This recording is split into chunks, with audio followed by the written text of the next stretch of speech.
Very good morning, children, and wish you very happy Republic Day. Today I'm going to start the next chapter of science, that is light. Hopefully you will understood all the explanation. Thank you. Chapter 16 Light. Let us start the chapter 16. Half of the chapter I will provide you in this video. So, the world is largely known through the senses. The sense of sight means vision. The sense of sight is one of the most important senses.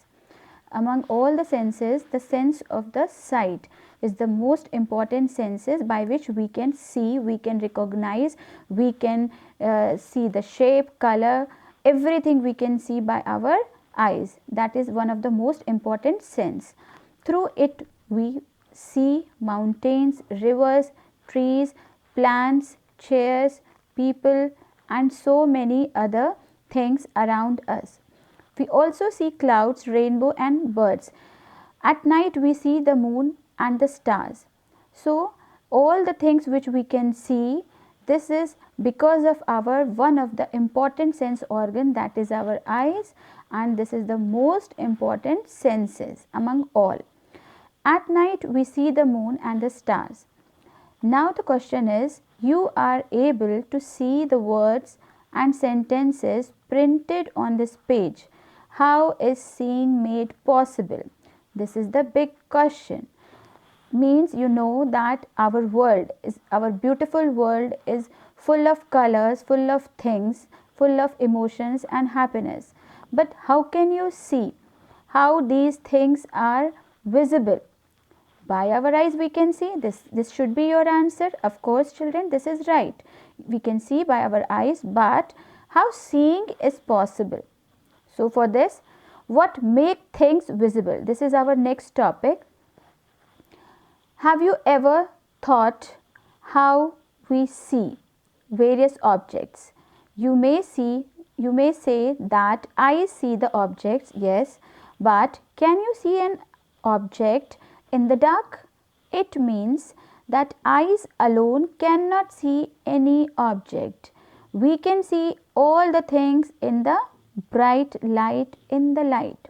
But when the dark night came, or when the dark night has come, then how can you see? So it means eyes are not the only sense organ, or not only the thing by which we can see. There are certain things which are also required for the vision, for seeing the object, or that makes things visible. And what is that? The light, of course, the light that may have been emitted by the object or may have been reflected by it. This is the most important line. So please underline this statement. The light may have been emitted, released by the object, or sometimes it may have been reflected by it. You learnt in class 7 that a polished or shiny surface can act as a mirror. Okay, it is okay. You understood this, because the shiny or polished surface act as a mirror. When that simple glass sheet, when we polish a surface of a glass sheet, we can convert it into a mirror. A mirror changes the direction of light that falls on it. The mirror is an opaque object, whereas the sheet of glass is a transparent. So mirror can reflect the direction of the light. If we lighten the torch in front of the mirror can reflect, change the direction of the light ray. The meaning of this statement is this. Now can you tell in which direction the light falling on a surface will be reflected? So the question is, in which direction the reflected light will go? Let us find out. Laws of reflection, the most important thing. So activity 16.1. Fix a white sheet of paper on a drawing board or a table. Take a comb. This is a mirror, white sheet, and we have to fix the mirror. So comb and close all its opening except one of the middle. You can use a strip of black paper for this purpose, for closing all the opening. Hold the comb perpendicular to the sheet of paper. Here you can see this is a comb. All the gaps, all the openings, we have covered all the gaps by the black sheet of paper except a single gap. Okay. Now hold the comb perpendicular to the sheet of paper. You can see that this comb is perpendicular. Okay. Now throw light from a torch to the opening of the comb from one side. With slight adjustment of the torch and the comb, you will see a ray of light along the paper on the other side of the comb. Keep the comb and the torch steady. Place a strip of plain mirror in the path of a light ray. What do you observe? So, we can see that if we lighten a torch, the light ray will go through this gap and it will enter and it will go towards the mirror. Okay, this mirror is there. Now the light ray will struck on the mirror, surface of the mirror, and it will be reflected in another direction. What do you observe? So the observation, we see the observation, after striking the mirror, the ray of light is reflected in another direction. Here you can see this is the path of the light, this is the path of a light. Okay, the light ray will go in this way, but after, when it reaches on the surface of the mirror, it will reflect, it will go in the another direction, it will not return in the same direction. Okay, so this is called reflection. The bounce back process of a light ray from the mirror is known as reflection. And this light, what is this light? This light ray also having a specific name. What is the name? It is a incident ray. Here we will read about the incident ray. The light ray which strikes any surface is called the incident ray. The ray that comes back from the surface after reflection is known as the reflected ray. So it means there are two kind of rays. This is a light ray. This is a common name of the light ray. That is a light ray. But because this light ray is going and it will strike on the mirror, so this going light ray towards the mirror is known as incident ray. And the ray that comes after striking, that comes against the direction of the mirror. It is going towards the mirror and it is coming against or going in another direction of the going away from the mirror. So this light ray, there are two light rays. The one ray is going towards, that will be incident ray, and another will be going away from the mirror. It is going towards and it is going away from the mirror. Okay, so this become reflected ray because we are getting this ray after the reflection. Okay, so that is why it becomes reflected ray.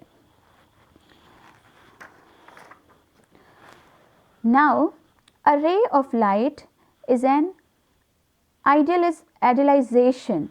A ray of light is an idealization. In reality, we have a narrow beam of light which is made up of several rays. For simplicity, we use the term ray for a narrow beam of light. Okay. Now, draw lines showing the position of the plane mirror. Here we can see this is what? This is a plane mirror. We are drawing, we are making the image of the plane mirror like this. The incident ray and the reflected ray.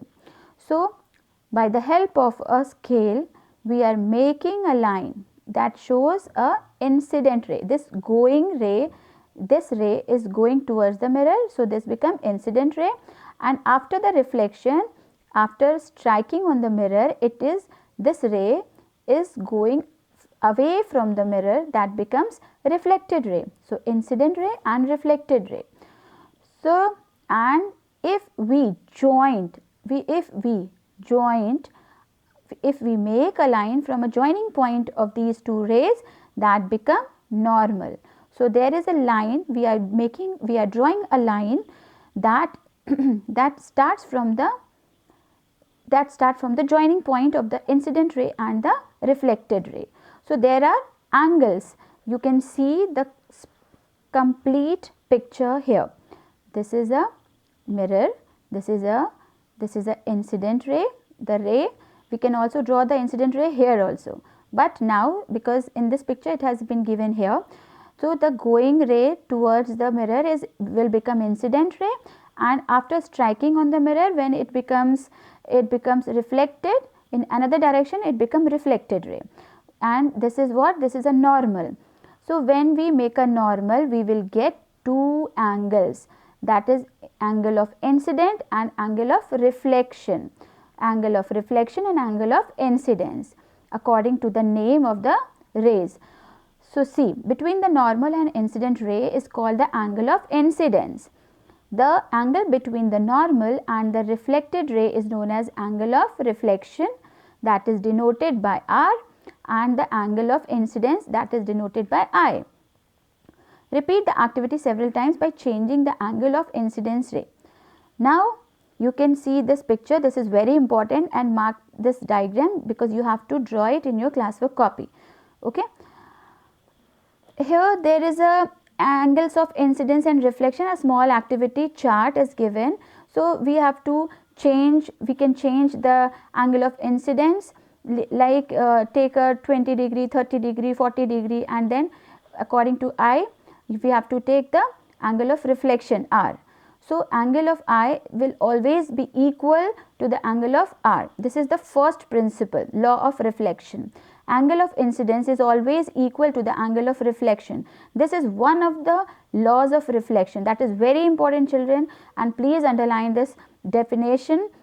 Angle of incidence is always equal to the angle of reflection, means angle of I is always equal to the angle of R. I is equal to R. Okay.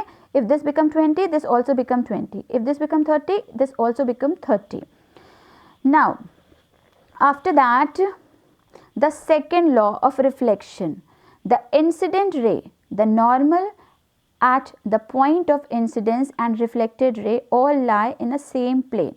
So again we will move toward this picture. You can see the angle of incidence, the angle of reflection, the incident ray, the reflected ray, and the normal. All these things lie on a same plane.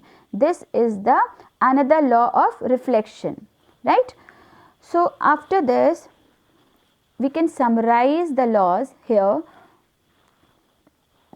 There are certain questions that arises. Was the image erect or upside down? Was it was the same size as the object? Did the image appear at the same distance behind the mirror as the object was in front of it? Could it be obtained on a screen? So these all questions arises on the this activity. Okay. So the basic thing is laws of reflection, which you have to learn by heart. There are two laws that has been given, which you have to learn. After that, this picture, you can see image formation in a plane mirror. You can see this is the image, this is the image that has been created here, the mirror, the eyes. Okay. So there is some defining line that has been given here. Image formed by a mirror. Image formed by a mirror. The left of the object appears on the right and the right appears on the left. This is known as lateral inversion. The bestest example you can see on a live way, stand in front of the mirror at your home. Okay. In your home, stand in front of the mirror. Okay. You can see your left part of the body. Left part appears on the right and right part appear as a left. You can see it and observe it at your home. This whole phenomena is known as lateral inversion. The left side become right and the right side become left in the mirror image. Okay. Now after that, regular and diffused reflection. Regular diffusion, and what is diffusion? So you can see here, when all the parallel rays reflected, parallel means, see, these two lines are parallel, these lines are parallel. Okay. So when all the parallel rays reflected from a rough or irregular surface are not parallel. The reflection is known as irregular reflection or diffuse reflection. This is another definition. You can see the irregular surface. This is an irregular surface, means the surface is not smooth, and if the parallel lines are coming towards the irregular surface, they will return or they will reflected in a same manner. Okay, when all parallel rays reflected from a rough or irregular surface, they also move in a zigzag manner because the surface is not smooth. If the surface will be plain, they are coming in a parallel way, so they will return also in a parallel way. They will go in a parallel way. But because the surface is not smooth, there are so many ups and downs, rough surface it is. So the parallel lines which are coming, the incident ray that is parallel, but they will not go in a parallel way. They will go in a haphazard way. Some lines, some reflected ray will go at this point, some reflected ray will go in this point, so they will not be parallel to each other. But here you can see all the incident ray are in parallel form. So this is known as irregular reflection or diffuse reflection. In contrast, the regular reflection is what? On the other hand, reflection from a smooth surface like that of a mirror is called regular reflection. So you can see here, this is a mirror, the surface is smooth and plain. These are the incident ray that are parallel to each other. They will return or reflect in a parallel form. Okay, this is called regular reflection. So I think this is sufficient for today's class. So children, I'm winding up my video here. Thank you for watching this video.